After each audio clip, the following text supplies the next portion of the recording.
Chapter 1. The miracle in the Maya rain had been falling over the fief of Vaurain for 7 days and 7 nights, as though the sky had split its swollen belly upon the world and meant to drown it clean. The roads were no longer roads, but black ropes of churned mud laid across fields of drowned barley. The ditches had become brown, sucking canals. Dead things floated where the water pooled, deepest dogs, hens, a bloated calf with one eye pecked out, a man once, face down in a cart rut so full of rainwater that only his boots showed. In Bretonnia there were many ways to die, and very few that earned remark. Sir Alard de Brisac rode through that wet ruin with his cloak plastered to his shoulders and his mail shirt rust-blooming at the seams. He had the look of a man the years had chewed and not found tender. A long face cut hard by weather, a nose broken once and never properly set, and a scar that dragged one corner of his mouth slightly down, so that even at rest he seemed to wear a private contempt. His shield, strapped behind the saddle, bore the device of his house, 3 silver hounds, on blue but mud, had smeared the paint into a dull bruise. The horse beneath him was lean, patient, and nearly as battered as its master. He had heard of the miracle 2 days earlier in a road shrine where a peddler, 3 beggars, and a wine-sodden friar had all told the story differently and with equal conviction. In one telling, the Lady of the Lake had risen out of a village well in a gown of moonlight. In another, the water itself had turned sweet and golden. In a third, a dead child had drawn breath again, with a mouth full of muddy water, and begun to sing. Lies grew fast in Bretonnia. They fed on hunger and fear as mushrooms fed on rot. Yet some part of Alard, some old hurt still tender in him after long years on the Grail road, had turned his reins south all the same. By noon he smelled St. Vaudric's well before he saw it. Not incense, not sanctity, wet peat, cow dung, wood smoke, stagnant water, and the sweet metal stink of too many bodies crammed together in rain. The village huddled in a fold of marshland, where the ground rose by a meagre hand's breadth above the surrounding mire. Its hovels leaned together like beggars sharing a cloak. Wattle walls sagged. Thatch sagged lower. The chapel's bell-cote listed drunkenly to one side, its stone black with age and mildew. Beyond it spread the marsh itself, immense and grey beneath the rain, tufted with reeds and low thorn trees whose branches looked like claws raking at the sky. And yet the place boiled with life. Pilgrims clogged the lane into the village in a mass of dripping wool, patched cloaks, mule carts, creaking litters, and bellowing cattle. Peasants knelt in mud so deep it swallowed their knees. Women held up sick children with twisted limbs or fever-bright eyes. Old men clutched little icons whittled from driftwood and bone. A blind singer perched beneath a cart and rasped out hymns to the lady with a voice like a saw through wet timber. Children too ragged even for pity splashed through the muck selling strips of blue ribbon, little clay cups, and stoppered vials that they swore held blessed water. At the center of it all stood the village well. It was older than the chapel, older perhaps than the village itself, ringed with cracked stone darkened by centuries of rain and hands and prayer. Fresh garlands had been hung around it, marsh flowers, rushes, and a few pale water lilies already turning brown at the edges. Candles guttered in the wet around the lip of the stone, protected by cupped palms and faith. Someone had painted a grail upon the wellhead in blue and white. The paint had run in the rain, so that it looked less like a holy cup than a wound-leaking color. A girl of perhaps 12 stood atop the well cover, barefoot in the cold, hair hanging lank to her shoulders.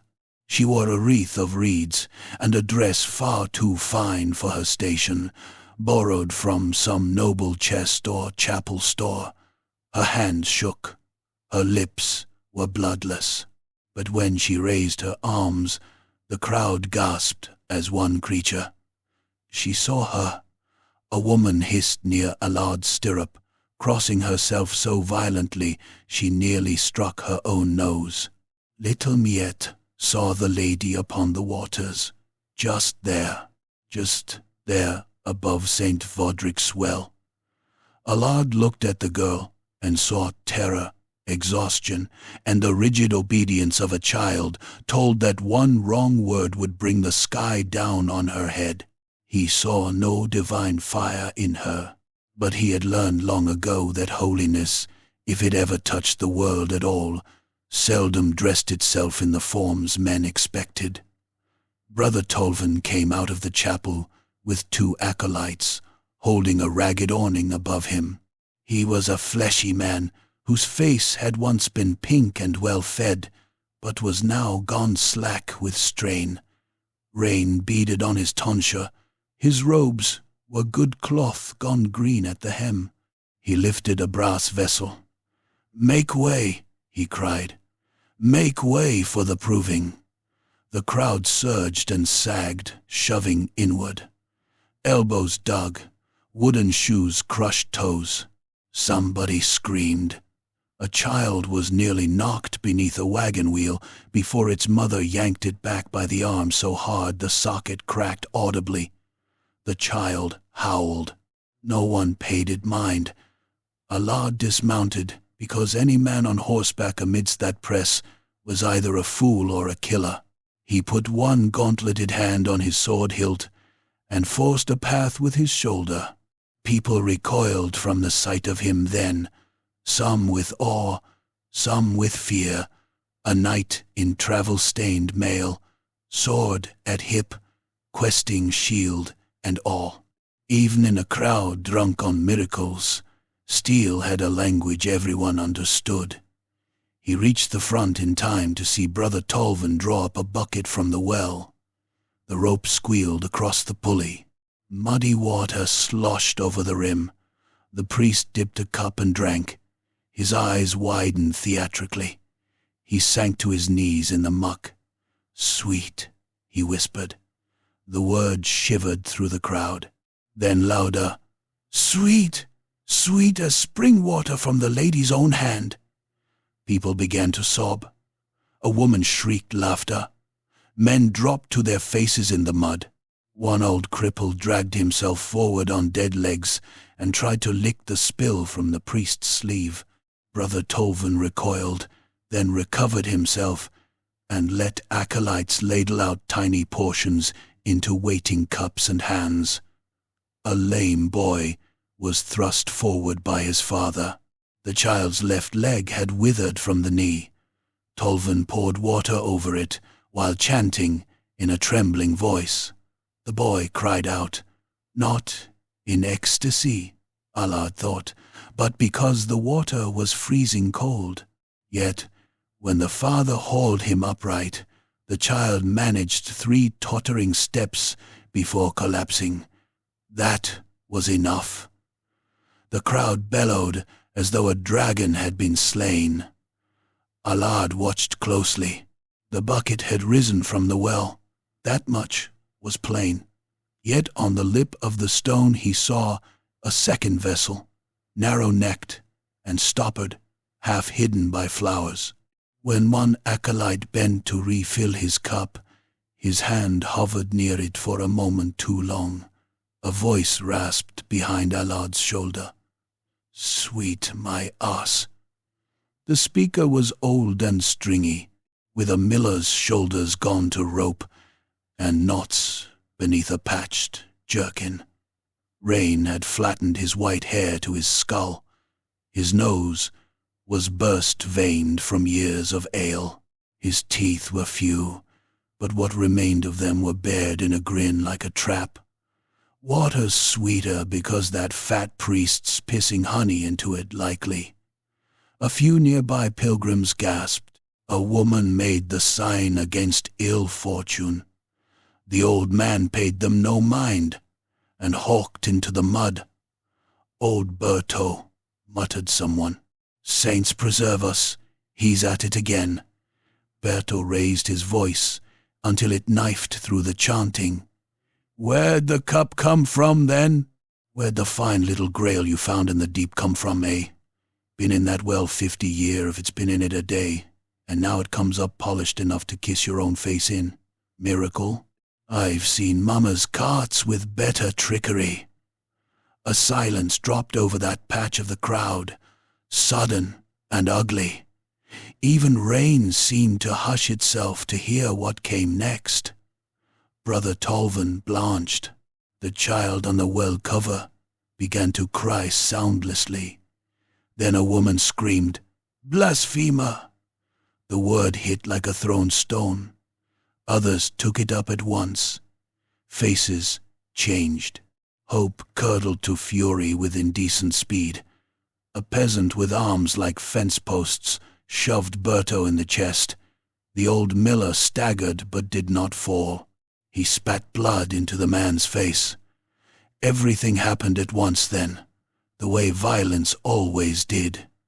No noble challenge. No measured exchange. Only meat flying at meat. The peasant lunged again, and Berto smashed the heel of his palm up beneath the man's nose. Cartilage crunched. Blood sheeted over both of them. A second man grabbed Berto from behind, and the old miller drove his head backward into the fellow's mouth, breaking teeth with a wet click. The crowd howled and folded inward. Women shrieked and clawed to get away, while men surged closer to strike. Allard stepped in, because if he did not, they would tear the old fool apart. He caught the first attacker by the throat and flung him sideways into the well stones, hard enough to split the man's scalp. Blood mixed with rainwater and ran pink down the Grail painted there. Another swung a cudgel. Allard turned, took the blow on his shoulder pauldron, and answered with the pommel of his sword. Steel rang on brow. The man dropped as if strings had been cut, face opening from hairline to nose in a flap of red. "Back!" Allard roared, and for a heartbeat there was power enough in him to make them listen. "You'd make a slaughter yard of a holy place? That checked them. Not much." "Just enough." Berto hung from the grip of a broad-hipped woman who had sunk both hands into his beard and was trying to tear his face off. He drove his thumb into her eye. She shrieked and let go. A boy no older than 15 came at him with a skinning knife, and Berto kicked his knee sideways with a crack like a stick breaking. The lad folded screaming into the mud, pulpy, sordid, pitiful. Bretonnia laid bare. Allard seized Berto by the collar and belt and hurled him clear of the knot of bodies. The old man landed hard, rolled, and came up spitting swamp water and curses. A stone whipped out of the crowd and split his cheek to the bone. "Enough!" Allard drew his sword halfway, not enough to threaten slaughter, enough to show silver. The next who steps forward loses the hand he lifts. They believed him. Men breathing hard and red-eyed from zeal took one look at the old knight's face and saw no room there for mercy. They backed away, muttering. One pressed his bloodied hand to his flattened nose and glared murderously. Another crossed himself and would not meet Allard's gaze. Brother Tolvan, trembling, climbed back onto dignity as best he could. "The lady suffers no mockery," he said, though his voice quavered. "Leave this place, Berto. Go before worse befalls you." Berto wiped blood from his cheek and looked at the priest with such hatred that it seemed to steam in the rain. "Worse?" he said. "What worse is there than fools?" He jabbed a finger toward the well. "That cup weren't in there yesterday. Ask Janin the ditch digger. Ask him who was lowering ropes after dark. Ask." A hand clamped down on Allard's arm. It was a woman, wrapped in widow's black gone brown with mud. Not young, not old. Hard-faced. Her hair was knotted back beneath a damp scarf, and her eyes were the color of cold iron. She looked not at him, but at Berto. "Take him," she said under her breath. "Now." Before Allard could answer, 3 men in the colors of Warhammer shouldered through the pilgrims. Men-at-arms, though only barely above brigands, by look of them. One wore a mail shirt patched with rawhide laces. Another had a broken ear and scars around his mouth. Their sergeant bore a cudgel studded with iron nails. "By order of Lady Melisende," the sergeant said, "disturbers of sacred peace will be put aside." Berto laughed then, a mad, dry barking. "There, hear that? Sacred peace. Had it measured and named already, has she?" The sergeant swung without warning. The cudgel caught Berto above the ear and burst the skin in a wet red flower. The old man dropped to one knee, hands splaying in mud. Allard moved on instinct. He stepped between them and slammed the sergeant with both hands. Mail clashed. The man reeled back into his fellows. One of them fumbled for a dagger. "Careful," Allard said. It was only a word, but something in it stopped them. Perhaps the sword. Perhaps the fact that he had not yet bothered to draw it fully. Perhaps the look in his eyes, flat and tired and entirely willing. Men who lived by casual cruelty knew when they stood before the harder article. The sergeant spat into the rain and forced a grin around his rage. "Knight," he said, "this matters beneath you." "Then stoop lower," said Allard. The crowd loved that. They laughed the way crowds loved any insult that delayed their fear. But the laughter was ugly and brief. The men-at-arms stepped back, not yielding so much as postponing. Brother Tolvan called for prayer. The pilgrims, eager to forget the sudden nearness of blood, fell to their knees again with desperate speed. The widow tugged Allard's sleeve once more. "You can save him now, or bury him tomorrow," she said. Allard looked at Berto, who was grinning through blood as though he had bitten spite from the rain itself. Then he looked at the well. Candles guttered around its lip. Flowers rotted there in the wet. The girl on the cover still trembled with her borrowed sanctity.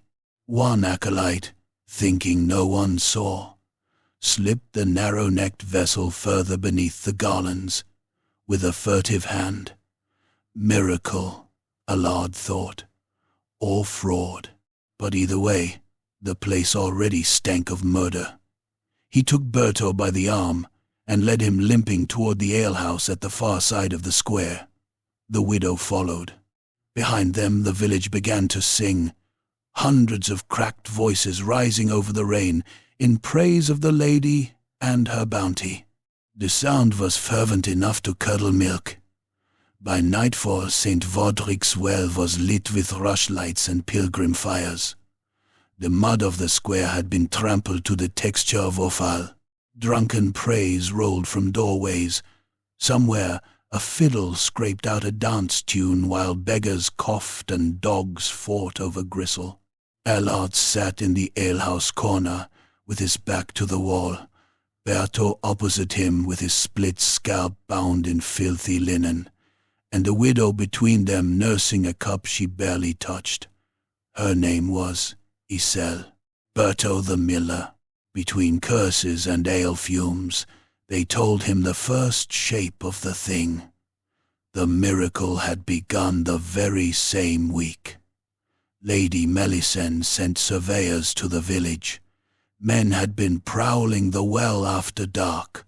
The shepherd girl's family now ate white bread they could never have afforded. Brother Tolvan had grown fearful and flush with coin. Nothing proved. Everything stank. Outside, the singing continued. Devotion sounded very like hunger when enough voices joined it. At some hour deep into the night, with the rain coming down harder than ever, Berto lurched to his feet to piss and never returned. They found him at dawn. He had gone into the dark, breathing and cursing. He came back to daylight, face down in St. Vaudric's well, bobbing gently against the stone like some obscene offering. It had taken 3 men with hooks to drag him up. When they rolled him over, water poured from his nose and mouth in greasy ropes. His eyes bulged white as boiled eggs. His lips had been torn against his teeth. The nails of both hands were ripped to the quick, and packed beneath them was fresh mortar from the inner well stones, where he had clawed and clawed in the black, while water closed over his head. The back of his skull was stove in. Around the corpse the villagers knelt, whispering that the lady had judged him. Some wept in terror. Some stared in holy awe. Brother Tolvan looked ready to faint. The shepherd girls screamed and would not stop. Allard crouched beside the body in the rain and touched the bruise around Berto's wrist, the deep half-moon marks where fingers had pinned flesh to bone. He looked into the dead man's ruined face and saw no heaven there, no judgment, no miracle, only the work of hands, human hands, mean hands, strong enough to hold an old man's head under until the kicking stopped. When he rose, water streamed from his mail and dripped from the point of his beard. The village watched him in a wide, frightened ring. This was no blessing," he said. No one answered. Even the rain seemed to listen. Allard turned his eyes to the well, to the runnels of pinkish water still creeping down its ancient stones, and felt something cold and iron settle in his gut. Whatever had risen in St. Vaudric's well, it was not the lady. It was something older and fouler, greed dressed in sanctity, and murder with a prayer on its lips. Chapter 2. Saints, Liars, and Second Corpses. The rain stopped just after dawn, but St. Vaudric's well did not grow any cleaner for it. Without the curtain of falling water to soften the world, the village showed its sores plain. The square had become a trampled basin of black mud veined with runoff and streaked with blood from Berto's battered corpse. The candles guttering around the well had burned down to stinking collars of wax, and the garlands hanging from the old stone lip had gone limp and brown, as though holiness rotted faster than common flowers. Flies had already found the body before the men with the cart had finished tying its ankles. The villagers gave Berto a wide berth, while pretending not to look at him. That was Bretonnian piety in its peasant shape. Gawp, whisper, cross yourself, and be grateful the dead man's misfortune had chosen another roof. A few fell to their knees in the muck and prayed with white knuckles and terrified fervor, not out of love for the lady, but because fear made cheap worshippers of them all. Others stared at the old miller's smashed skull and muttered that blasphemy had met its due. Their voices trembled as they said it. None of them sounded convinced, yet conviction mattered little. A miracle had come to St. Vaudric's well, and miracles were richer than truth. Sir Allard stood over the corpse, until the cartman grew too frightened to come near. Berto looked less like a punished sinner than a slaughtered animal. The blow that had broken the back of his head had pulped bone and driven a flap of scalp down into the nape of his neck. Blood had mixed with well water and clotted in the old man's beard in black ropes. His lips were split open, and his tongue, bitten near through in his drowning panic, lulled darkly between them. The wrists told their own tale.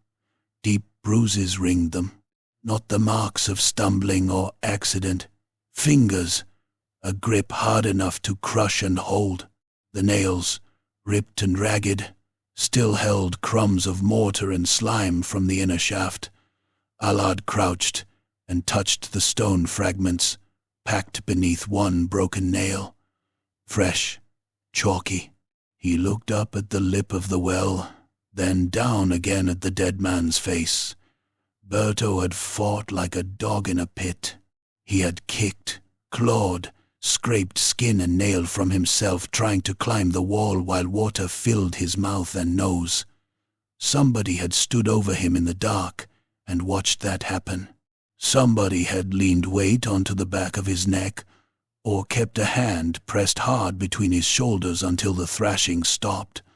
The old man had not gone quietly. That fact lived in every ragged inch of him. Best leave him, my lord. The voice came small and wet behind him. Brother Torvin stood a few paces off, wringing his hands until the knuckles flashed white.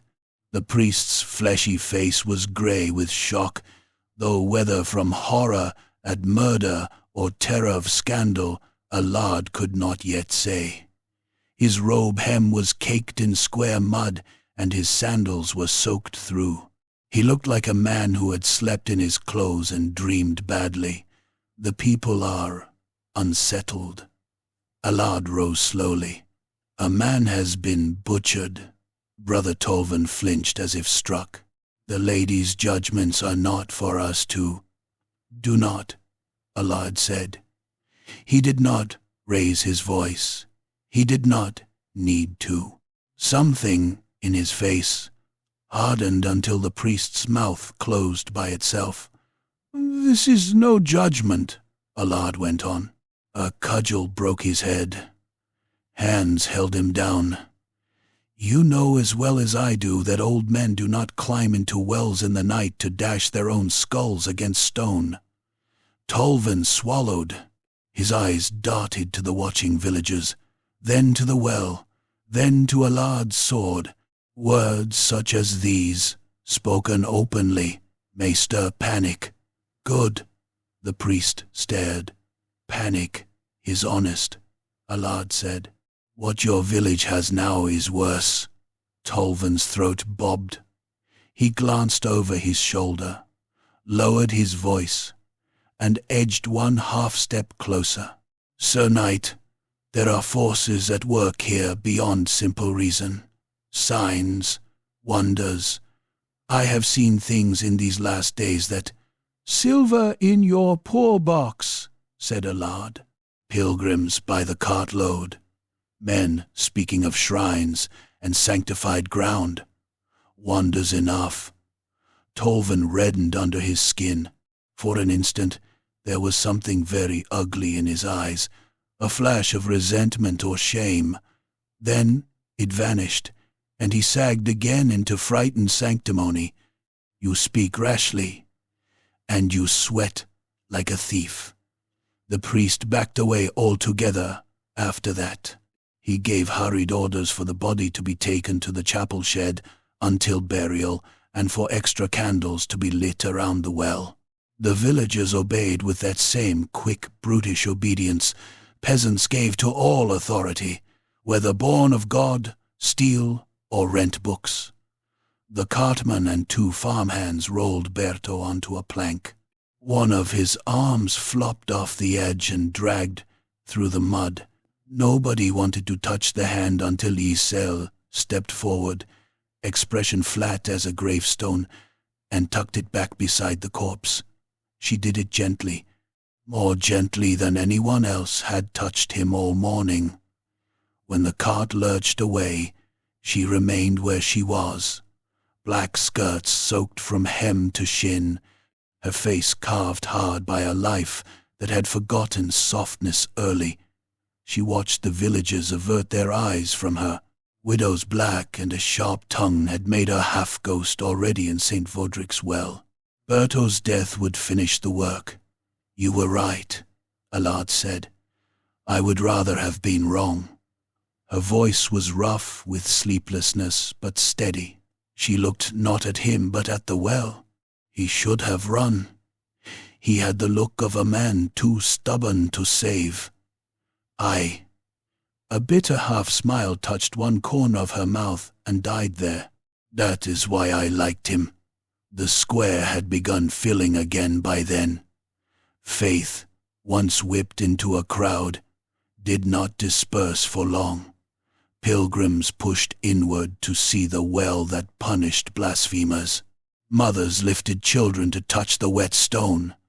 Men bought ribbons and holy water from boys who had gone from barefoot beggary to entrepreneurial devotion in a single blessed day.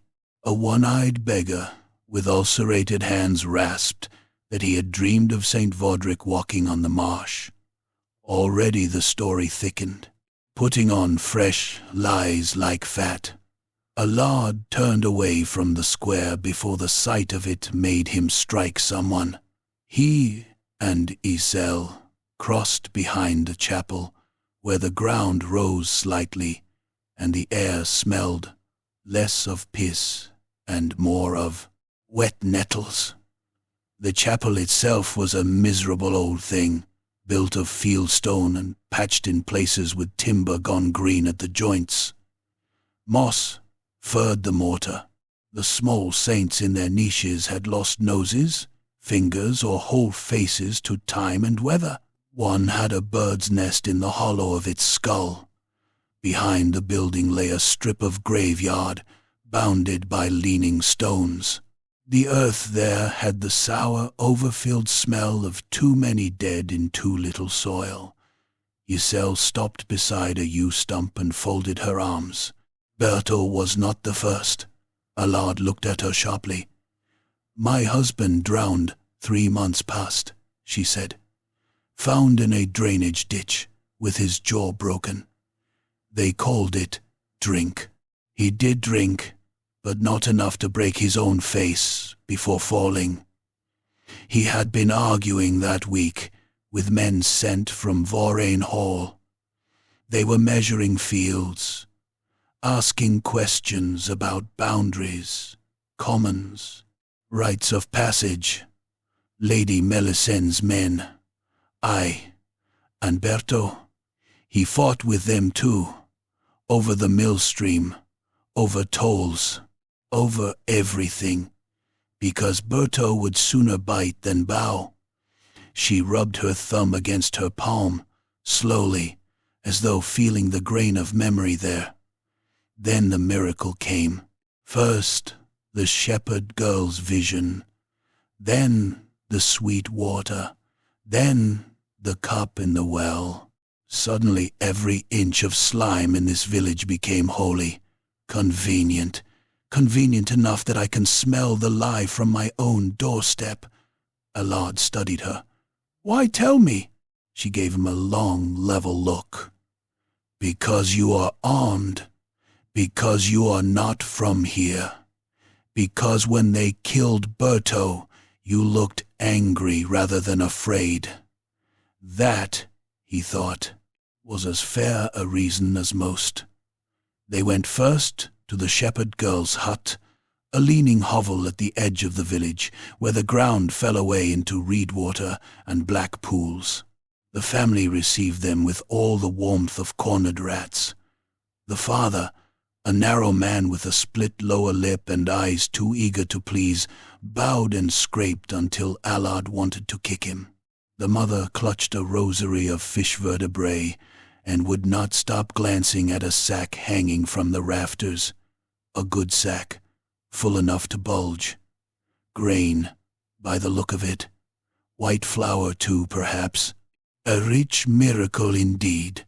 The girl, Miette sat by the hearth with a blanket around her shoulders, though the day was not cold. She stared at the ashes and twisted one corner of the blanket until the skin of her fingers went bloodless. Up close, Allard could see the bruised crescents beneath her eyes and the raw patches where reeds from her wreath had rubbed her scalp. She looked no more saintly than a beaten stable cat. "You saw the lady?" Allard asked. The father inhaled, as if to answer for her. Allard's gaze pinned him silent. Miette nodded without looking up. "Where?" "At the well." "How?" A pause. "Too long." "She rose from the water, like a woman climbing from a bath?" The father made a distressed noise. The mother crossed herself furiously. Miette's mouth trembled. "No," she whispered, "like light." "Did she speak?" "Yes." "What did she say?" Another silence, longer. The girl's fingers twisted harder. That this place was blessed. Isel, who had until then said nothing, spoke in a voice dry as old leather. "That all?" Miette's eyes flickered up for the first time. In them was terror naked enough to sicken a man. "Please," she said, and that single word was not addressed to the lady. When Allard stepped closer, the father moved instinctively between them, almost cringing as he did it. His fear was not of a night's violence. It was the fear of a debtor protecting his purse. Allard smelled fresh bread in the hut, honey too. Rich smells, impossible here a week ago. He left without another word. Outside, the marsh wind hissed through the reeds. Somewhere out there, a bird cried once and then stopped, as though a hand had closed around it. "You saw it," Isel said. "I saw a child taught lines and threatened with the cost of forgetting them. They spent the noon hours following smaller filaments of the same rotten web. At the alehouse, a cooper swore blind that the relic cup had gleamed like moon silver when it came up from the depths, though under two more questions he admitted he had stood too far back to see it clearly. A washerwoman claimed the well water had cured her son's fever, but the boy still burned with sickness when Allard touched his brow. A toothless old beggar swore Brother Tolvan had glowed with blue fire during the first vigil. He had also sworn, 5 minutes earlier, that St. Vodric himself had once slept in the marsh disguised as a pike. Every tale came swollen with fear and greed, no two matched. All of them fed the same appetite. By mid-afternoon the sun managed a weak, corpse-colored glimmer through the low cloud, and with it came the procession from Vorain Hall. They heard it before they saw it. The clatter of hooves, the groan of wheels, the shrill, breathless calls of outriders clearing peasants from the lane. Then the column crested the rise north of the village and spilled down into St. Vodric's well like oil poured onto dirty water. "Men-at-arms first," 8 of them in partial mail and damp surcoats, bearing the black heron of House Vorain. Their helmets were mismatched, their faces hard, their weapons clean. Behind them came 2 wagons covered in painted cloth, then a knot of household retainers, then a litter open to the air despite the mud. The woman seated within did not bother to hide herself from the village. Lady Melisende de Vorin wore mourning blue trimmed in silver, as if to suggest piety without surrendering grandeur. She was not young, but age had sharpened rather than softened her. Her face was pale and narrow, her nose fine, her mouth beautiful in the way knives were beautiful. Black hair shone under a veil pinned with freshwater pearls.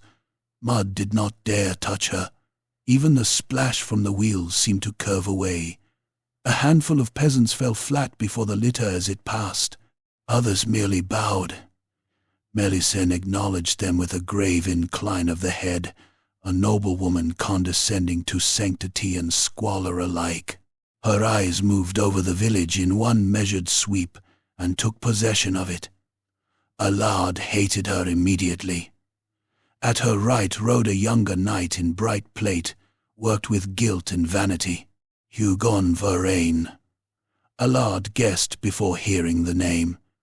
He had a handsome face, spoiled by the expression wearing it, the self-satisfaction of a man who believed cruelty and breeding were the same thing. A falcon's feather nodded from his helmet. His chin was smooth, his sword belt silver-chased. He had never slept in a ditch in his life, and it showed. The procession halted before the well. Brother Tolvan hustled from the chapel like a licked dog, bowing so low he might have swallowed his own knees. Melisende descended from the litter with careful elegance and allowed him to kiss the ring on her hand.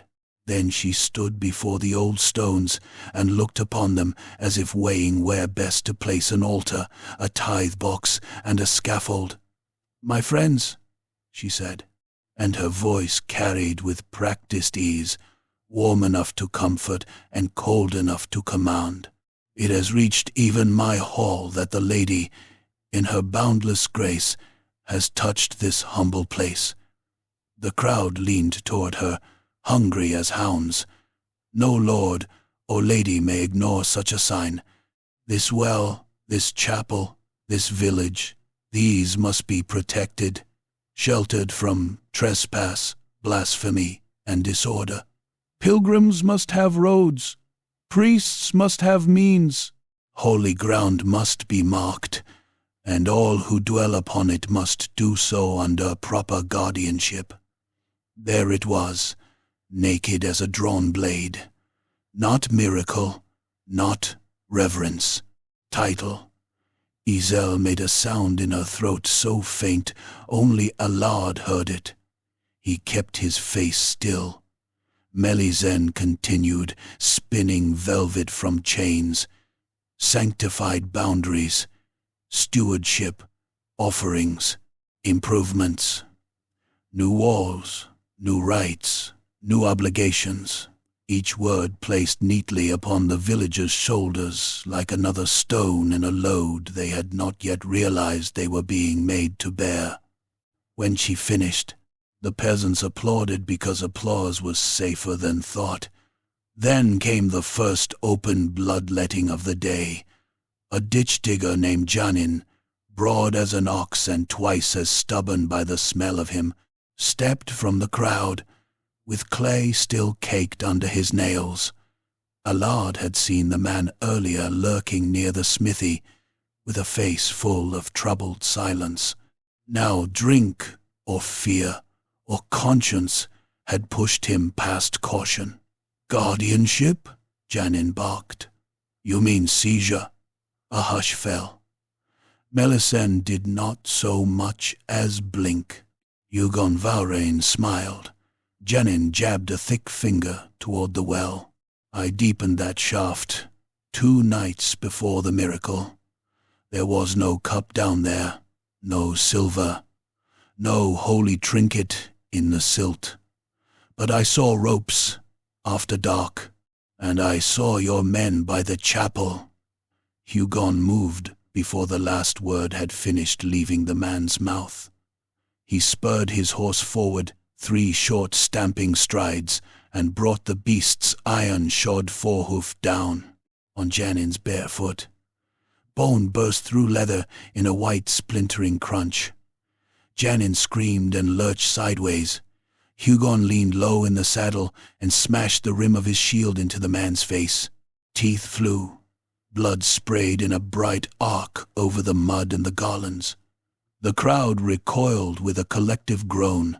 Janin dropped to one knee, clutching at his ruined mouth.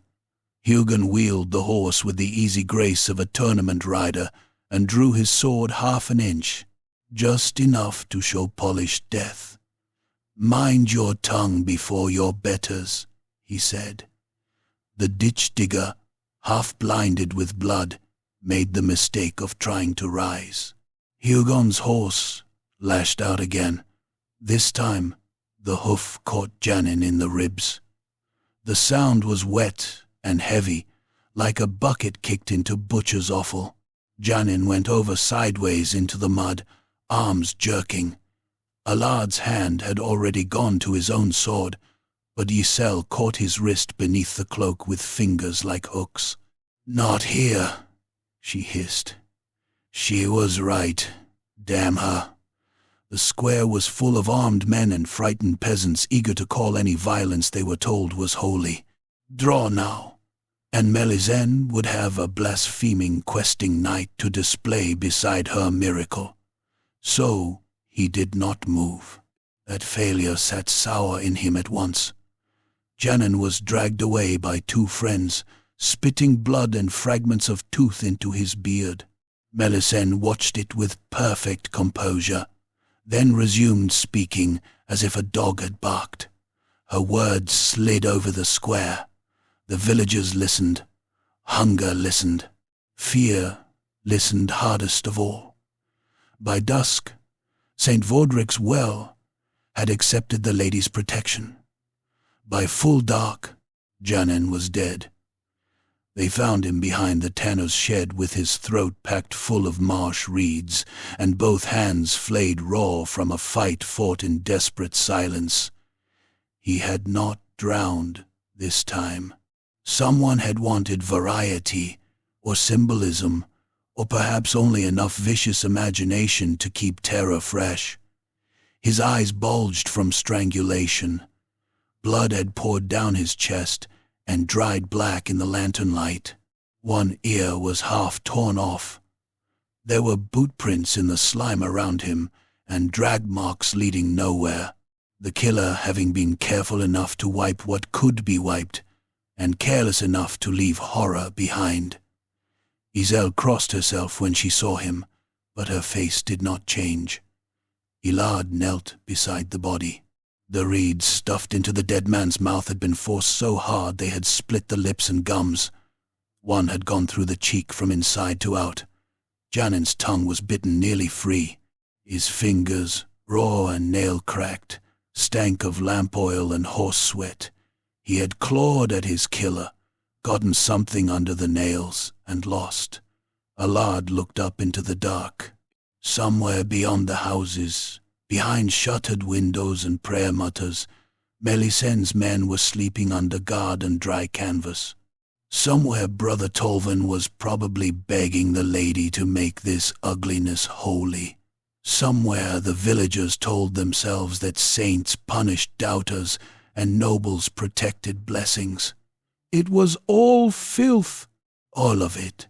From the shadow beside the shed, Giselle produced a leather-bound booklet wrapped in sacking.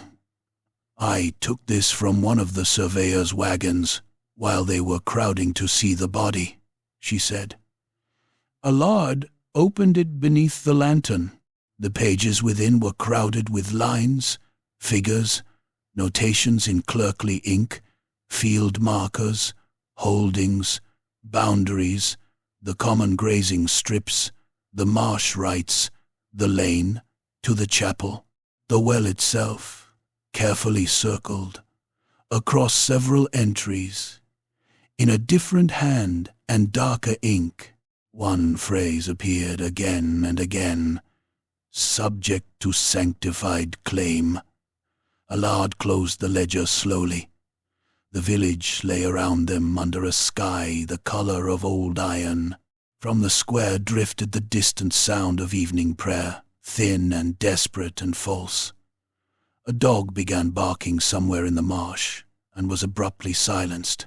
The lantern flame guttered in the damp air, throwing Janin's mangled face into jerking life and shadow. "This is how she means to do it," Giselle said. "Not with war, not with tax or decree.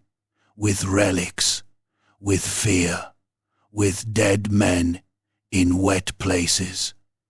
Allard looked down at the ditch-digger's butchered corpse, then at the ledger in his hand, then toward the black silhouette of the chapel and the older, blacker shape of the well beyond it. The miracle was no longer merely a lie. It was a machine, and somebody had built it out of greed, prayer, and human flesh. Chapter 3. The false Grail night came down over St. Vaudric's, well like a lid lowered onto a grave. By sunset the marsh had gone from grey to black, and the little village seemed less built upon the earth than half sunk into it, as if the mire had grown tired of waiting and begun the work of swallowing by degrees. Wind dragged its wet fingers through the reeds and made them hiss like voices whispering behind a closed door. The sky hung low and swollen, lidless with storm. Every puddle in the lanes reflected a warped and broken world. Crooked cottages, the leaning chapel bell, the bobbing lights of pilgrims' campfires, and all around them the sucking dark. The ledger lay open across the alehouse table, between Sir Allard and Giselle, its pages weighed down by a dagger and a cracked pewter cup. The tallow candle beside it burned with a flame so thin and mean it looked ashamed of itself. Sanctified claim. The phrase crawled across page after page like a plague mark. The common pasture, the mill stream, the drainage ditches, the rush-cutting banks, the path to the marsh chapel, the well itself. Even hovels were listed, with rents, names, family tallies, and remarks in clerkly shorthand that made human lives look like barrels to be counted and broken open. "Once she has the shrine," Giselle said, tapping one blunt-nailed finger on the vellum. "She has everything around it. Pilgrim tolls, market rights, offerings, the pasture claimed as protected ground, the commons fenced. Then the village can rent back what it once used freely, if it can afford it. If not—" Giselle gave him a flat look. "Then the village starves piously." The alehouse had emptied early that night. Pilgrims still drank and muttered in knots near the hearth, but their voices were subdued and kept low, and every few moments one or another would glance toward the shuttered windows as if expecting to see a saint's face in the dark. Janin's corpse had done what Berto's death had begun. Fear had ripened. Nobody laughed loudly now. Nobody cursed the weather. Men drank with both hands around the cup, as if warming themselves at the edge of an unseen precipice. The woman who served them crossed herself each time she passed Allard's table, whether in respect or dread he could not tell. He turned another page. Survey lines, notes in fresh ink, a rough map of the chapel grounds and the square. A second hand, tighter and more elegant than the surveyor's, had written along one margin, "Enlarge procession route, remove sheds, build pilgrim's house near East Bank, tall arch possible." Allard stared at that for a long moment. She had not merely seized on the miracle. She had prepared for it. She knew before it began, he said. Giselle took the cup and drained the dregs. "Aye, the relic, then, the water, the visions, a play with dead men for stage hands." The wind thudded rain against the shutters in a sudden gust, though the storm had not yet properly broken. Allard shut the ledger. The noise of the cover slapping down made a pair of nearby pilgrims flinch. "This goes deeper than a noblewoman's greed," he said. "Everything does, in Bretonnia." He looked at her across the guttering candle. Mud still streaked the hem of her skirts, and there was dried blood on one sleeve from Janen's body. Widow's black made her look carved from the same wet darkness pressing against the walls, but her eyes were keen and awake. "The cup," Allard said. "If it was planted, it had to be hidden somewhere first. If the sweet water was faked, the means must still exist. Men do not conjure miracles from empty hands." "No," Isel said. "They conjure them from locked places." The chapel stood at the edge of the graveyard, small and stooped under the weather, the oldest stones black with marsh damp. Allard had watched it all day. Brother Tolvan went in and out with the nervous haste of a man guarding more than relics. 2 of Melisend's men had taken turns loitering near the side wall, where a narrow stair descended beneath the building into old vaulting and storage crypts from saintly days long gone. A holy place with hidden cellars, priestly panic, noble guards, and dead men mounting up outside its walls. The answer stank below ground. "We go tonight," Allard said. Isel did not ask whether it was wise. Wisdom had already drowned twice in St. Vodric's well. She only nodded. They waited until the pilgrim fires outside had burned low and the alehouse keeper had barred the door. Then they slipped out through the back, by the midden and the pig run, keeping to the strips of deeper shadow behind sheds and boundary walls. The storm chose that hour to finally break in earnest. Rain came down not in sheets but in a continuous battering deluge, thick enough to turn lantern light to smeared gold, and the village lanes into streaming trenches of black water. Thunder rolled low over the marsh, then cracked nearer, shaking droplets from every thatch edge in silver curtains. Allard wore no helm, too loud in close work.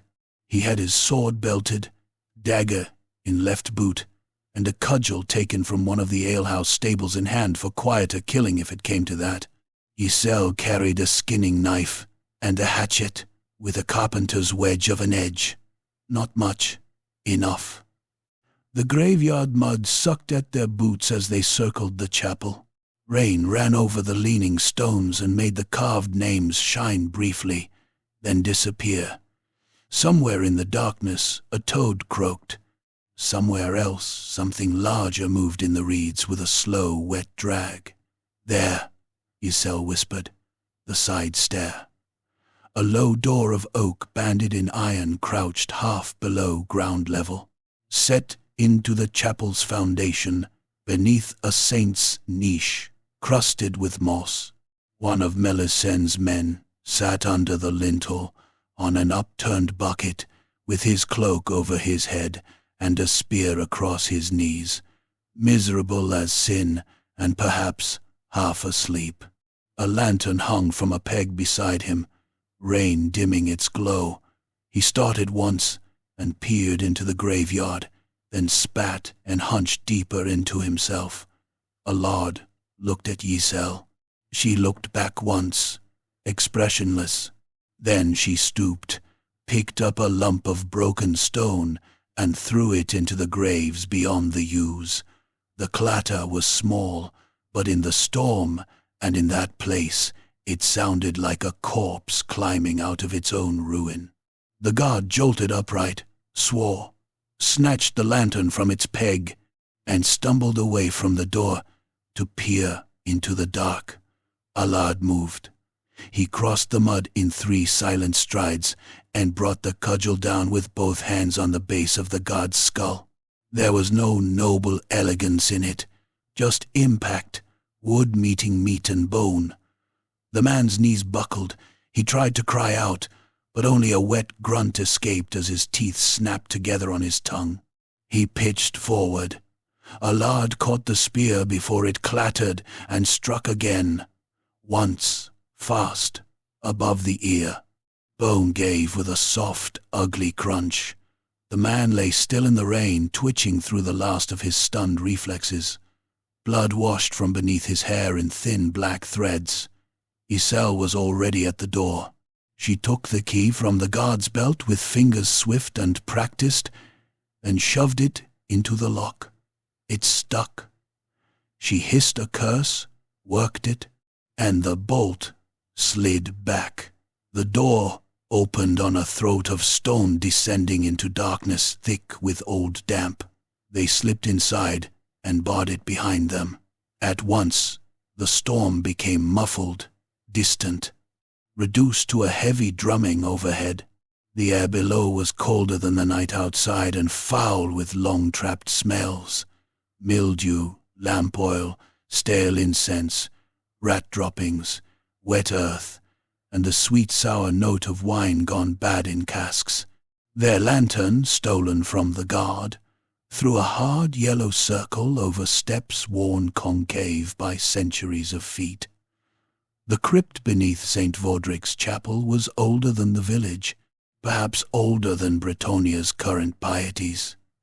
The passage opened into a low-vaulted undercroft with squat pillars and alcoves full of crumbled masonry, saint fragments and worm-eaten chests.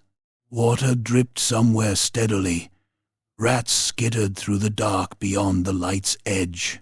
On one wall, half hidden behind stacked crates, old painted frescoes showed a knight kneeling before a woman in a veil. Mold had climbed her face until it looked as though the lady had been gnawed away. They moved slowly. The first evidence came almost at once. Not relics. Workshop. On a trestle table lay brushes, pots of blue and white pigment, lengths of thin copper wire, wax drippings, and strips of polished metal cut and bent into crude mirrors. Beside them were reeds hollowed out and stoppered vials of some thick amber fluid, sacks of powdered chalk, and 3 little glass phials of oil that smelled faintly floral and overpoweringly sweet. Under the table sat a bucket with a false bottom cunningly fitted inside it, and beside that, a narrow-necked stone vessel, exactly the size Allard had glimpsed by the well. Iselle picked it up. Sweet water. Allard uncorked one of the phials and smelled it. Honey, herbs, something else, sharper. Enough to perfume a bucket if poured at the right moment. He set it down carefully and looked around with a rising sickness that was not surprise, but disgust, sharpened to a cleaner edge. Here it was, not miracle, craft, cheap, sordid craft. The Lady of the Lake reduced to lantern tricks, scented oils, and painted lies. Then the hounds came. They heard them before they saw them, claws on stone, a low, eager growl from deeper in the cellarage. Then the rush of bodies through dark, hunting dogs, lean and long-jawed, the sort nobles bred for boar or man according to mood. Somebody had kennelled them below as living alarm bells. The first burst into the light with lips peeled back from yellow fangs.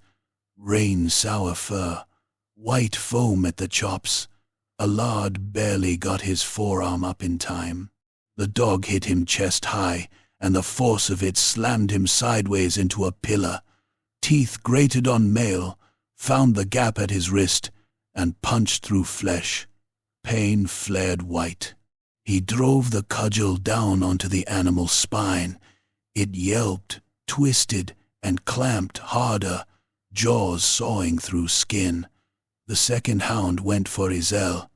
She met it with the hatchet, not cleanly. The blade bit into the side of its head above the eye, but stuck there, buried in bone. The beast screamed and hit her anyway, bowling her backward across the slick stones. She vanished under a thrashing knot of muscle and wet fur. Its jaws snapped inches from her throat, stringing spit across her face. Allard ripped his bleeding arm free by sheer force, leaving a strip of his own flesh in the first hound's mouth. The dog came again, hindquarters dragging from the broken spine, madness and pain driving it onward. He stamped on its skull, once, twice. On the third blow the cranium split with a sound like a crock bursting, and something hot and slick sprayed his greaves. Izel's knife flashed up and down beneath the second hound's ribs. Once, twice, again. The beast convulsed over her, snarling in a bubbling, horribly human register as blood pumped over her hands. Still it worried at her shoulder, tearing cloth and skin. She seized the haft of the embedded hatchet and wrenched with all her strength. Bone grated. The head came half open. The dog collapsed across her in a shuddering heap. For a moment there was only their breathing and the sound of dripping blood. Then lantern light flared at the far end of the crypt, and a man shouted, "Down here!" One of Melisend's retainers came hammering through an archway, with sword in hand and jackboots slipping on the wet stone. Another was behind him. The first saw the dead hounds, saw Allard standing over them with blood running from his wrist, and hesitated just long enough to die badly. Allard hurled the cudgel. It struck the man full in the throat. Cartilage collapsed with a meaty crack. The retainer dropped his sword and clutched his neck, gagging, eyes bulging. Allard was on him before he fell. He caught the man by the jaw and hair and smashed his face into the trestle edge. Teeth burst loose in a red spray. He did it again, and again. On the third impact, the nose flattened across the cheeks, and the skull gave enough that the body lost its fight. The second man lunged at Isel, where she was trying to roll the hound off herself. She came up from one knee and buried the skinning knife in the inside of his thigh. The blade slid deep into the groin. He screamed, high and incredulous, and slashed down wildly. His sword opened her upper arm to the muscle. Blood sheeted. Before he could wrench the blade free, Allard drove shoulder first into him, and the two of them crashed into a pillar. The retainer was stronger than he looked, and panicked enough to use it. He slammed his forehead into Allard's mouth. Teeth cut lip. Stars burst across vision. Then a hand found Allard's wounded wrist and twisted. Pain lanced so hard he nearly blacked out. The man snarled and went for the dagger on his own belt. Allard headbutted him. Bone met bone. The man's brow split. His grip loosened. Allard jammed both thumbs into his eyes. The retainer's scream filled the crypt like a soul being boiled. He convulsed, dropping the dagger to claw at his own face. Allard tore one eye free in a pulp of jelly and blood, and then took the fallen sword from the floor and rammed it up under the man's chin.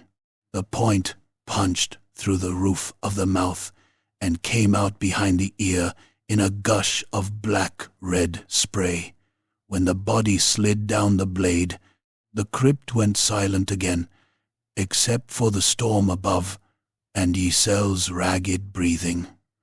She sat against the pillar amid dog blood and lantern light, one sleeve hanging in ribbons from her shoulder. The bite there was ugly, a mouthful of torn flesh already swelling. Her face was spattered to the brows. "You still alive?" Allard asked. Unfortunately, he might have laughed at another time. Instead, he hauled a rag from the table, poured wine from a cask onto it, and pressed it into her hand. She hissed through her teeth and bound her arm tight. He wrapped his own wrist with a strip torn from a dead man's under-tunic, cinching it until fresh blood seeped through at once. "Search," he said. They found the relic cup in a locked chest under folded altar cloths. It was silver, yes, but not ancient. Good work aged with vinegar and grit. The rim filed and reworked to mimic old devotional style. The base still bore the unfinished maker's stamp, partly scraped away. Beside it lay wax tablets with practice speeches for Brother Tolvan, lists of pilgrim offerings, and a parchment bearing Melissen's seal, authorizing necessary expenditures for chapel improvement and sacred observance. Then they found Brother Tolvan. He was crouched in a side chamber behind hanging vestments, clutching a little iron strongbox to his chest like a child with a toy. When Alad dragged him into the open, the priest squealed and dropped to his knees so fast his kneecaps cracked on the stone. "Mercy!" he gasped. "Mercy, my lord, mercy." Alad kicked the strongbox away. It burst when it struck the floor, spilling silver pennies, a few crowns, and 2 pearl earrings into the blood on the stones. "So," he said, "the lady pays in coin now." Tolvan began crying at once.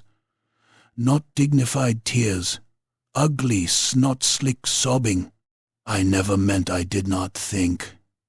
She said no one would be hurt, only that the village needed a sign, that pilgrims would bring bread, that the chapel would be repaired, that St. Vodric's well would be restored to proper holiness.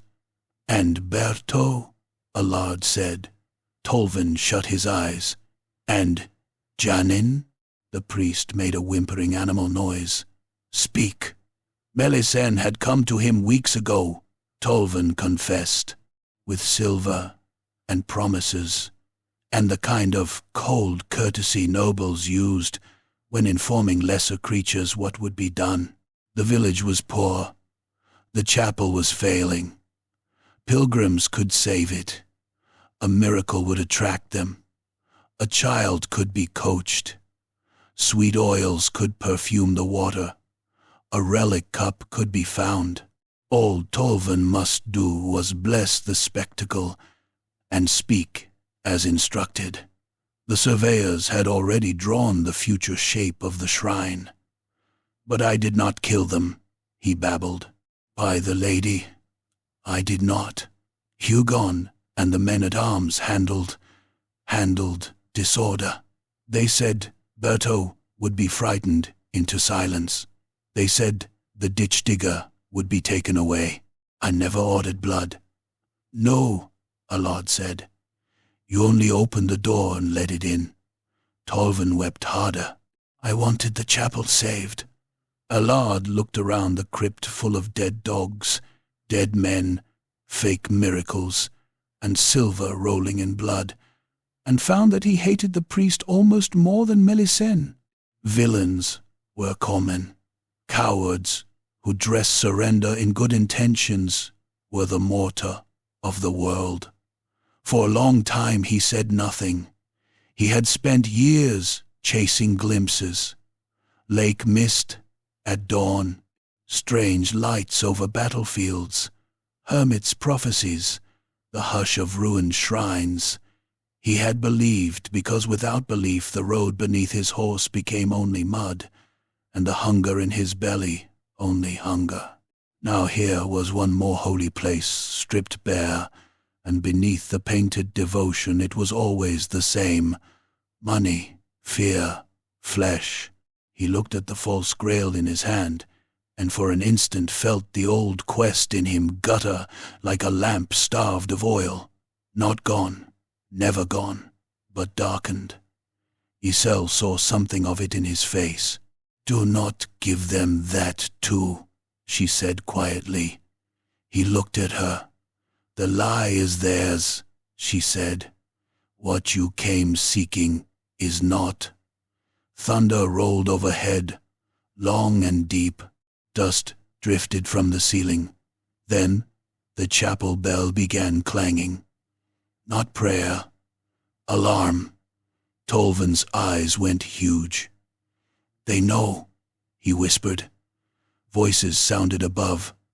Running feet. a woman shouting orders with clipped, furious precision. "Melisande, move!" Allard snapped. They snatched what they could, the false cup, the seal-marked parchment, a handful of tablets, and fled through the far archway Tolvan had tried to hide behind. It led into older vaulting, and then up a cramped spiral of wet stone toward a postern opening near the graveyard wall. They had almost reached it when men-at-arms burst into the stair below, steel ringing, torchlight flaring red in the throat of the passage. Iselle shoved the papers into Allard's hands. "Go, we both go." She smiled then, a thin, savage little thing. "Not through there." She kicked open the postern and hurled herself out into the rain. Allard followed half a heartbeat too late and saw the trap close. The graveyard beyond was crawling with men, Hugon Varain, in bright plate at their center, crossbows up, torches hissing in the wet. The postern had opened not on escape, but into a killing pocket between the wall and the marsh ditch. Iselle ran left, fast despite her torn shoulder, trying to draw them. A cudgel took her behind the knees. She went down hard in the mud. Before she could rise, 3 men were on her. One stamped her knife hand flat. Another twisted her wounded arm until she screamed. Hugon himself leaned from the saddle and backhanded her across the mouth with an iron gauntlet. Teeth flashed white-red into the rain. "Alive," he said. Allard came through the doorway like murder given shape. His sword took the first man across the collarbone and deep into the lung. The cut sheared through mail links, meat, and bone in a shower of hot blood that steamed in the cold rain. The man spun away, half his shoulder hanging loose. Allard ripped the blade free and rammed the pommel into another's nose, crushing cartilage up into the brain with a sickening squelch. A crossbow twanged. The bolt smacked off the stone by his head hard enough to spit chips into his cheek. Too many. Hugon wheeled his horse and slashed. Allard caught the blow on his own blade, and the force of it numbed his arm to the elbow. Men closed from both sides. Torches, spear points, crossbows being cranked back. In the mud at their feet, Iselle was dragged upright by the hair, blood, and rain coursing down her face. "Yield!" Hugon called over the storm, smiling like a pretty saint in a painted hell. "Or watch her opened from throat to belly." Allard stood in the postern mouth with the false Grail under one arm and 3 dead or dying men in the mud before him. Rain ran down his face and into his mouth, tasting of copper.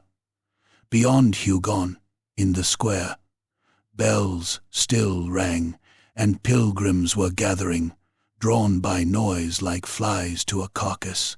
He could see it already.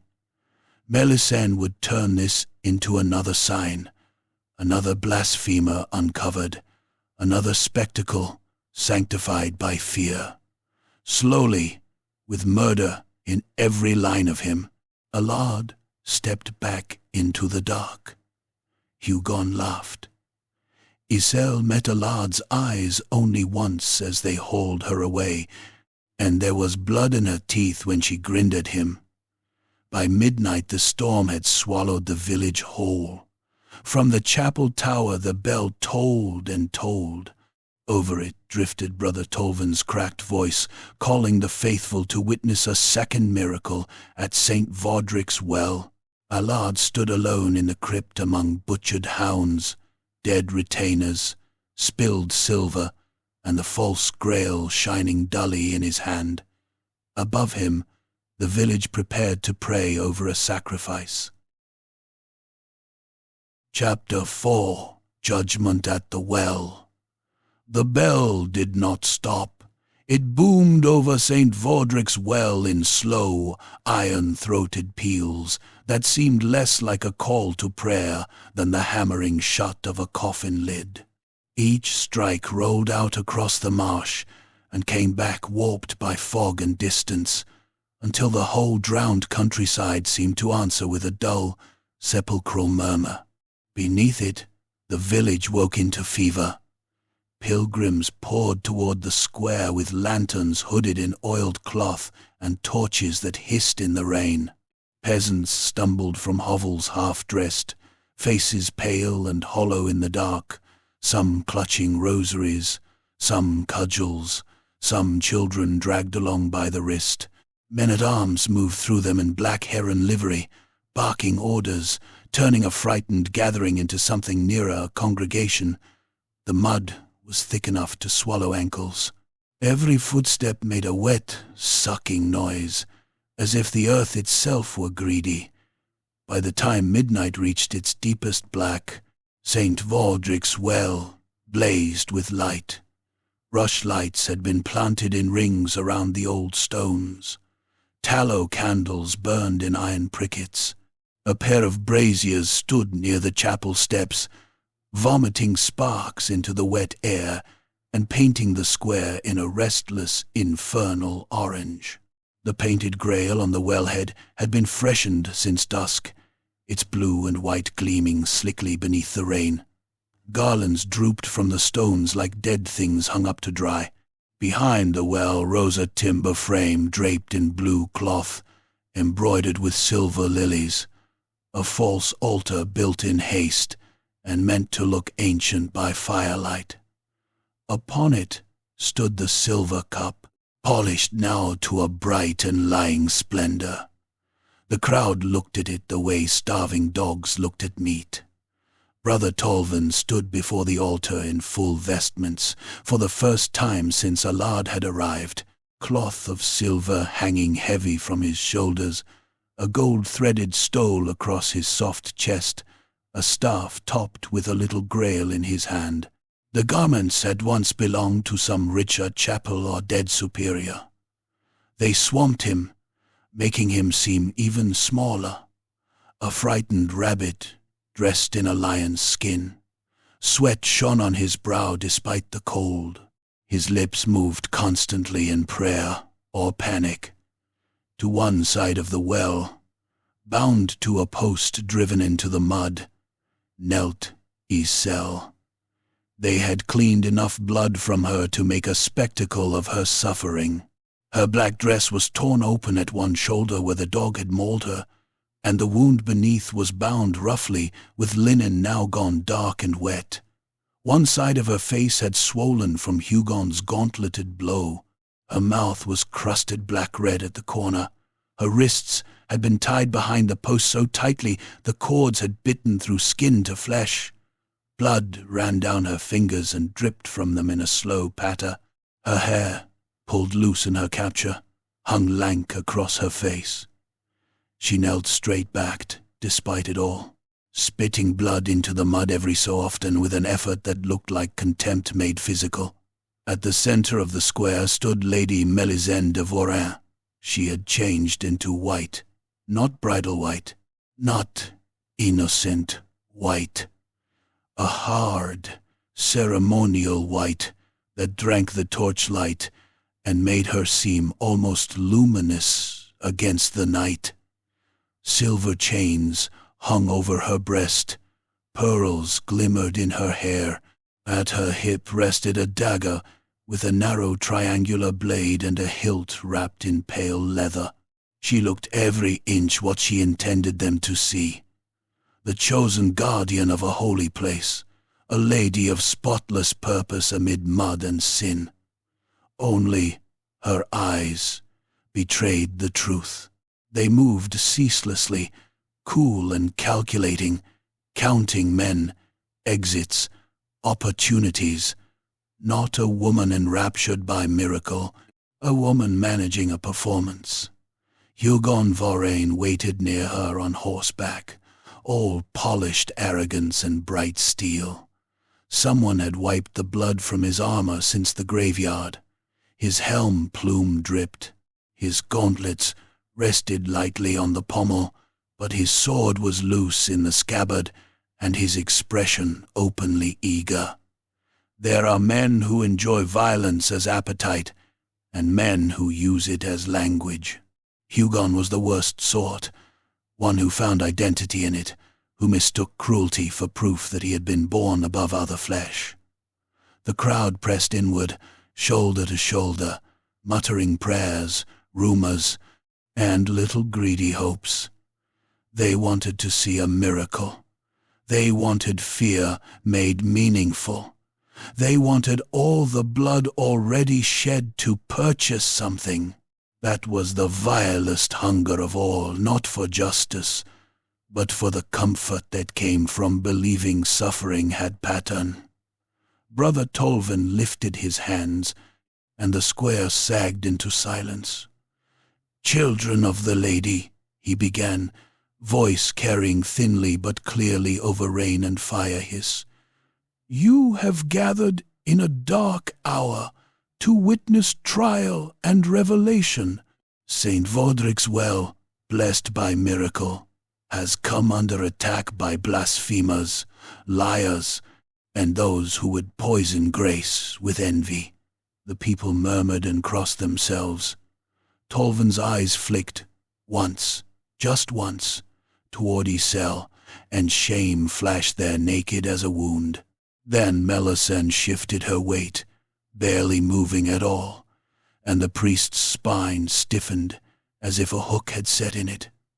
"This woman," he said, voice stronger now because cowardice had found direction, "has consorted with an armed vagabond falsely claiming holy quest.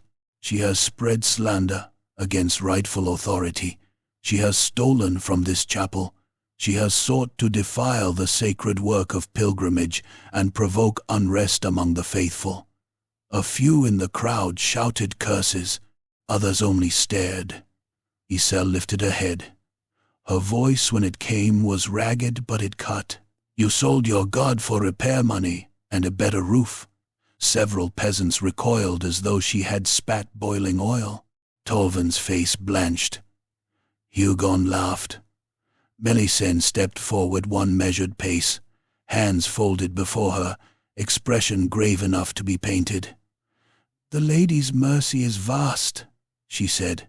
"Even now, repentance may yet spare this village greater sorrow. Let the liar confess. Let the hidden enemy show himself. Let truth come into the light." She let the words rest there, bait on a hook. In the crypt beneath the chapel, Sir Allard de Brisac listened to the muffled thunder of her voice rising through the stones and knew the moment had come. He had not fled. There had been nowhere to flee that would not reek of the same rot. Instead he had worked by lantern light among the dead and the frauds, binding his wrist tighter until the fingers tingled numb, cleaning his sword with the hem of a dead retainer's tunic, forcing Brother Tolvin at knife point to show him the chapel's hidden channels and trick mechanisms. He had found mirrors set within the wellhead housing to catch torchlight and throw it upward in a pale halo. He had found the narrow tube through which perfumed oil could be bled into the water at the right instant. He had found ledgers, sealed orders, and a box of old coins ready to appear as devotional offerings from the deep. Lies nested within lies. The false Grail lay in his hand now, dull silver made honest by crypt dust and blood. Beneath his other arm he held the survey ledger and Melisande's seal-marked parchment. Brother Tolvin stood beside him, shaking so badly the bells of his vestments chimed against themselves. "You will speak," Allard had told him. "She will kill me," the priest whispered. Allard had looked at the corpses on the crypt floor, the hounds, the retainers, the blood pooling black between the flagstones. "Then choose who kills you with your silence." Now he mounted the chapel stair. Each step up felt like climbing toward judgment, though he could not have said whose. Rain drummed on the roof. Bells boomed over him. Brother Tolvan stumbled behind, one hand gripping the wall. When Allard pushed open the side door of the chapel and stepped out into the light, the square took a breath all at once. He came through the storm like something dug up. Mud clung to him from shin to thigh. His cloak was shredded and dark with rain. Blood his, the dog's, the retainers had dried in lacquered black along one vambrace, and under his jaw, one cheek bore fresh stone chips and a cut from the graveyard bolt. His sword was bare in his right hand. In his left, he held the false Grail up for all to see. Gasps ran through the crowd. Someone cried out, "The knight!" Another, "Blasphemer!" Ezel's swollen mouth split in a bloody grin. Hugon wheeled his horse instantly, sword half drawn. Men-at-arms lowered spear points. Crossbowmen on the chapel steps and wagon tops jerked weapons up. Melisende herself did not move at first. Only her eyes narrowed, a tiny hardening, like frost taking a pond. Allard strode straight toward the well. "Here is your miracle," he roared, and his voice outmatched the bell for one shuddering beat. Hammered silver, acid-aged, and planted in the dark like any thief's token. He hurled the cup onto the well stones. It struck the painted lip and shattered one handle free. The sound a clean metallic crack cut through the square. The cup spun, bounced, and landed in the mud. Not relic-like, not holy, a thing made by tools and dropped by a man. Shock rippled through the villagers. Some recoiled. Some surged closer despite themselves, straining to see. Melisende recovered first. "Seize him!" Hugon kicked his horse forward. At once the square exploded. Allard moved before the beast was fully upon him, stepping aside in the slick mud and slashing upward. The blade bit across the horse's face from nostril to cheek. Flesh peeled open wetly. The animal screamed, a terrible, almost human shriek, and reared blind in blood and rain. Hugon swore and hauled at the reins. Hooves crashed down where Allard's skull had been a blink earlier, smashing a torch flat and spraying mud and sparks. A man-at-arms lunged with a spear from Allard's left. Allard seized the shaft under the thrust, yanked the man off balance, and chopped down through shoulder and collarbone, steel-sheared mail, bone, and lung. The man collapsed in a red gush, one arm hanging by strings. Another came in with a falchion. Allard let the swing glance off his pauldron, closed chest to chest, and drove the pommel into the man's mouth. Teeth burst out in a spray. Before he fell, Allard took him across the throat. The cut opened him from ear to ear. Blood fountained hot over Allard's hand. The crowd broke and recoiled, screaming. Through it all, Allard bellowed, "Look at the well!" "Look!" Brother Tolvan staggered from the chapel doorway, white-faced and shaking, clutching a lantern. For one crucial second he froze, trapped between habit and terror. Then Isel spat at him from her post and snarled, "Now, you fat coward!" Something broke in the priest. With a sobbing shout, he ran to the wellhead, kicked aside flowers and candles, and yanked loose the painted wooden panel Melisende's workmen had set around the pulley. Beneath it, the hidden tubes and mirrors gleamed in the firelight, little copper veins and polished slivers catching torch flame and throwing it upward in pale, false glimmers. Gasps became cries. Men pushed forward to see better. A woman began shouting that she had been cheated. Another began weeping harder than before, as though fraud hurt more than murder. Melisende's face did not change. That was the most monstrous thing about her. Even as the lie came apart around her, She only lifted her chin and recalculated. "Kill them all," she said softly. Her men obeyed. Crossbows twanged.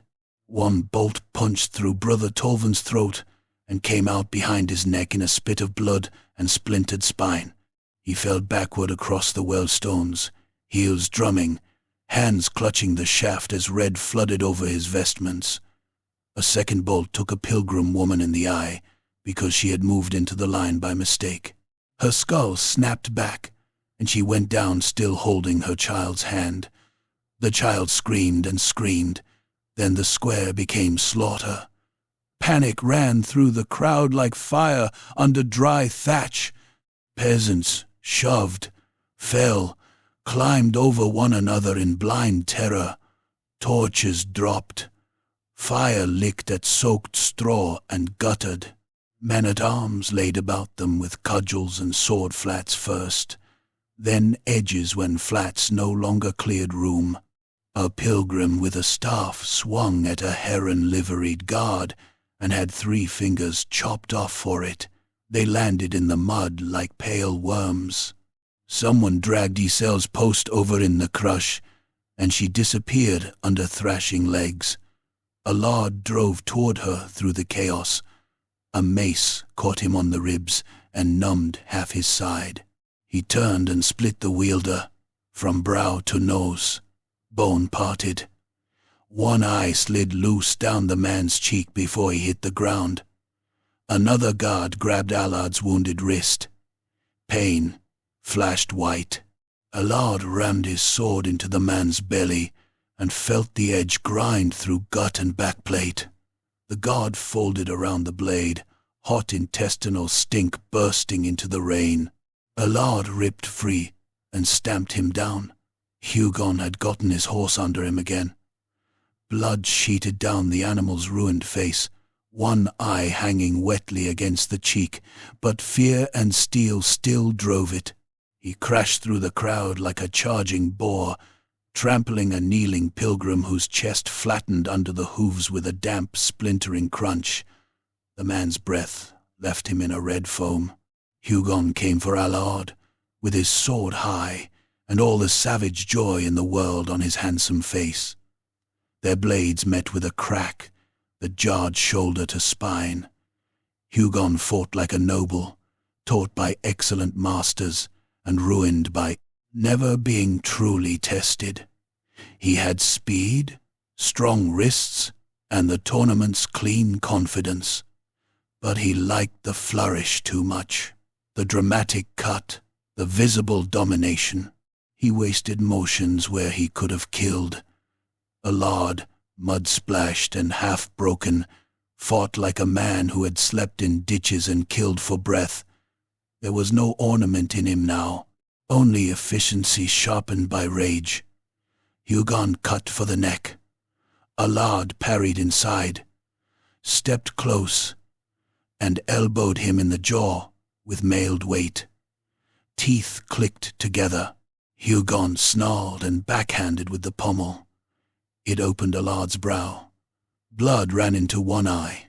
Then the horse slammed sideways, crushing them apart, and they wheeled again amid torchlight and screams. Isel surfaced from the mud near the fallen post, half crawling. Her bound wrists were still behind her, but in the crush someone had cut or broken the tether. A dead man lay across her legs. She dragged herself free with a sound like someone sawing cloth.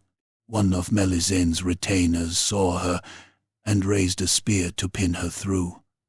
A villager got there first.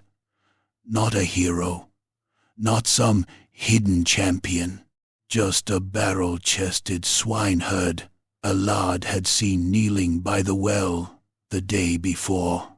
His face was pale with terror, his mouth open in a sob, but he swung his butcher's cleaver with both hands and hacked into the retainer's knee from the side. The joint burst open in a spray of blood and white tendon. The man dropped, shrieking.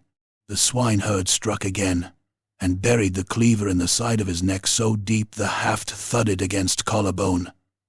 That did it. The crowd changed, not all at once, not nobly, but enough. Fear became fury and scattered pockets. A woman with a washbat smashed a lantern into a crossbowman's face and clawed his eyes while he burned. 2 brothers from the marsh bank set on a guard with threshing flails until his helm caved in like a cooking pot. Pilgrims who had come for grace found themselves in a brawl for life and discovered that cudgels crush skulls as readily as prayers opened heaven. The square ceased to be Melissen's stage and became a riot of mud, blood, and sudden vicious reckonings. Allard carved his way to Iselle, slashed the cord at her wrists, hauled her up by the good arm. "Can you stand? I can kill." "Good enough." She snatched a drop dagger from the mud and moved with the blind, ugly fury of the badly hurt. A guard lunged at them. Iselle stepped inside the thrust and drove the blade up under his chin. It punched through tongue and palate. He spasmed, gurgling red. She yanked the dagger free and shoved his collapsing body into another man's legs. Across the square, Melissen was retreating, not running. Even now, she would not grant the world that sight. She backed toward the survey wagon with 2 retainers and 1 crossbowman around her, one hand gathering her white skirts, the other clutching a leather satchel to her breast. Ledger, seals, coin, the real relics. "Her," Iselle said. Allard nodded once. Hugon cut them off. He had abandoned the horse, perhaps when its ruined eye finally drove it mad. Mud plastered his polished greaves. Blood, some horses, some human, perhaps some his splashed his bright armor in obscene heraldry. He came on laughing, breathing hard, beautiful face spoiled now by split lip and swelling jaw. "You could have ridden away," he said. "You chose to drown here." Then he attacked in earnest. This time there was no show. Steel rang in brutal, rapid exchanges, too fast for the eye to savor, only to feel. Hugon's first cut bit Allard's shoulder and skidded off mail, opening the flesh beneath enough to flood warmth down his side. Allard answered with a low slash that hacked sparks from Hugon's cuisse. They locked, broke, met again. Hugon's sword kissed Allard's thigh. Allard's point scored a line across Hugon's cheek, so fine it took a heartbeat before blood welled. Hugon touched the cut and stared at the red on his glove with offended disbelief. That distraction nearly killed him. Allard fainted high, then stamped forward through the mud and smashed his forehead into Hugon's nose. Bone broke wetly. Hugon reeled with a choking cry. Allard chopped for the neck. Hugon barely caught it, the force driving him to one knee. Their faces were inches apart. Allard's blood run and savage, Hugon suddenly stripped of noble certainty and showing the child beneath, frightened and vicious. Hugon spat a gobbet of blood into Allard's eye, blind for half a blink. Allard did not see the dagger until it punched into his side under the ribs. Hugon had drawn it left-handed. The blade went into the quillons. Heat exploded through Allard's body. He made a sound that did not feel human. Hugon grinned, red-mouthed. There. Allard dropped his weight, trapping Hugon's dagger hand between their bodies, and drove the pommel of his sword into the bridge of Hugon's ruined nose. Cartilage burst inward. The younger knight screamed. Allard hit him again, and again.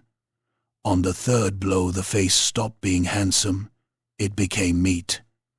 Hugon clawed at him, half-blind, losing hold of the dagger. Allard seized the man by gorget and sword belt and hurled him backward. The stones at the lip of St. Vaudric's well were slick with blood and rain. Hugon's heel hit them, slid, and vanished. For one instant he windmilled there, arms out, eyes wide in sudden animal terror. Then he went over backward into the dark. He struck the inner wall on the way down. The crack of his skull on stone carried even over the riot. A half-second later came the splash, then nothing. No re-emergence, no cry, just black water, swallowing blacker ambition. Allard ripped the dagger from his side with a grunt, and nearly fell with it. The wound gouted hot down his hip. Iselle was already gone from beside him, moving toward Melisende through the press like a revenant. The noblewoman had reached the edge of the square, where the ground sloped toward the marsh path. One retainer still stood with her, a big man with a heater shield and a face old scars had pulled sideways. He shoved pilgrims away from his lady and cut one down hamstring first when the man tried to grab the satchel. Melisende herself was calm even now, though mud had finally spattered the hem of her white dress. She drew her dagger, not for battle, but because all animals bear some tooth when cornered. Iselle came at her from the side. The retainer met her with the shield boss, driving it into her chest so hard the breath flew from her in a bloody gasp. He raised his sword to finish her. A hammer struck him from behind. Allard did not remember crossing the distance. One instant he was at the well, bleeding and half-bent. The next he had the dead priest's brass candle stand in both hands and was swinging it down onto the retainer's helm with everything left in him. Brass buckled. The man dropped to one knee. Allard struck again. The helm split at the rim. On the third blow, the skull beneath gave way with a soft, sick collapse. The retainer folded into the mud, twitching. Melisende did not scream. She slashed. Her dagger cut Allard across the palm when he reached for her, opening flesh to tendon. She moved with surprising speed. All those precise, noble gestures turned suddenly practical and hateful. She stabbed for his eye. He knocked her wrist aside, but the point scored his cheekbone. Then she kneed his wound. White pain tore through him. He staggered. Iselle seized Melisende's hair from behind and wrenched her head back. The pearls tore free and scattered. Melisende snarled then, not ladylike at all, and drove the dagger backward overhand. The blade punched into Iselle's thigh. Iselle hissed and bit down a cry, then smashed Melisende's face into the wagon wheel. Once, twice. The third impact broke teeth. Melisende sagged but still fought, clawing at Iselle's eyes, raking the skin from one cheek in bloody furrows. Allard took the satchel from her grip and flung it into the square. Ledgers and seals spilled into the mud. Villagers saw them, saw survey lines, measurements, the business face of the miracle. A roar went up, thick and ugly. That, at last, broke the noblewoman's composure. She looked around and truly saw them. Peasants she had thought of as inventory, pilgrims she had used as scenery, all staring now not in reverence but in dawning hatred. Mud streaked her white dress. Blood filled her mouth. The square she had stage-managed had become a pit full of people who knew, suddenly, what had been done to them. She tried to wrench free and run toward the marsh path. Iselle tripped her. Melisende hit the sloping bank beside the drainage runnel, slid in the mud, clawed for purchase, and got only handfuls of slick grass. Rainwater from the square had turned the ditch into a churning black ribbon, feeding out toward the bog. She kicked, rose to one knee, and a pilgrim whose child had taken the stray bolt hurled himself at her with a broken torch stake. It pierced her shoulder and drove her sideways. Another hand grabbed her dress. Another her hair. For one convulsing moment, she vanished beneath a knot of bodies in the mud. When they pulled back, she was on her belly at the lip of the runnel, one arm trapped beneath her, the other reaching uselessly toward the square.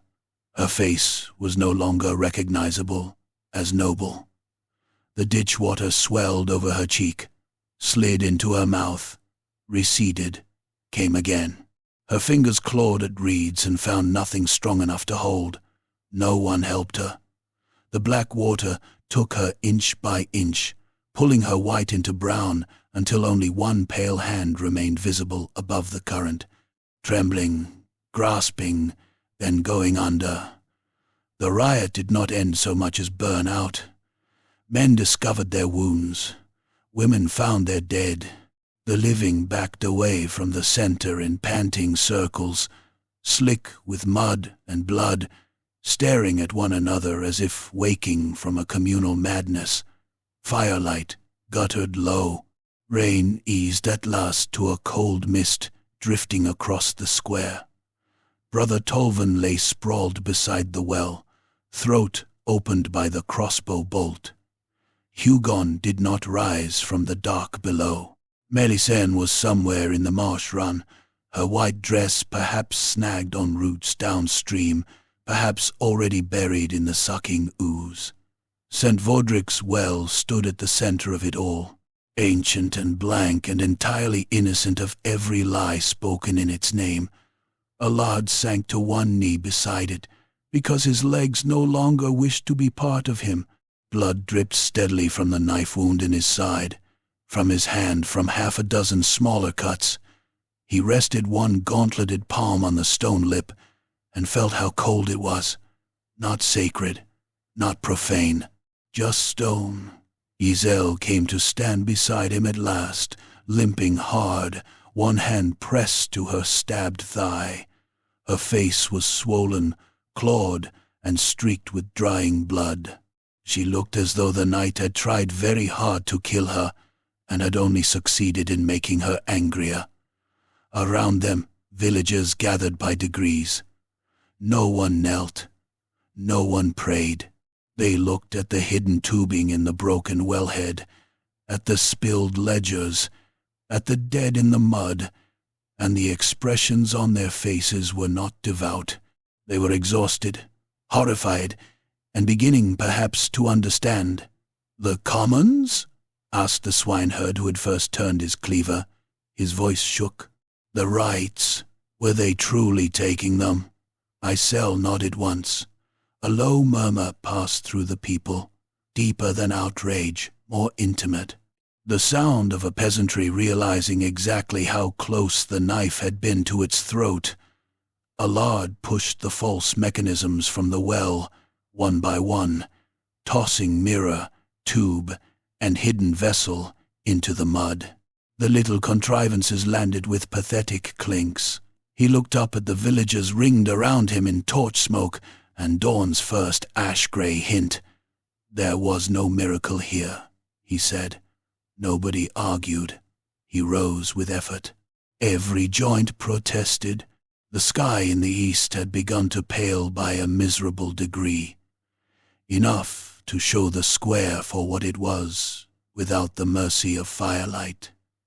Bodies, blood, churned earth, trampled flowers, and the ordinary ruin left behind whenever the high fed upon the low, and were forced, once in a great while, to choke on the meal. Allard looked once more into the well. Deep below, black water shifted over black stone. Somewhere under it lay Hugon Voran, with his broken face and fine manners drowned out of him. Not the Grail, Allard thought, never the Grail. But justice, in Bretonnia, was often the ugliest thing still worth carrying. When the first true light of morning slid over St. Vaudric's well, it found no saint rising from the waters, no silver glow, no sign from heaven.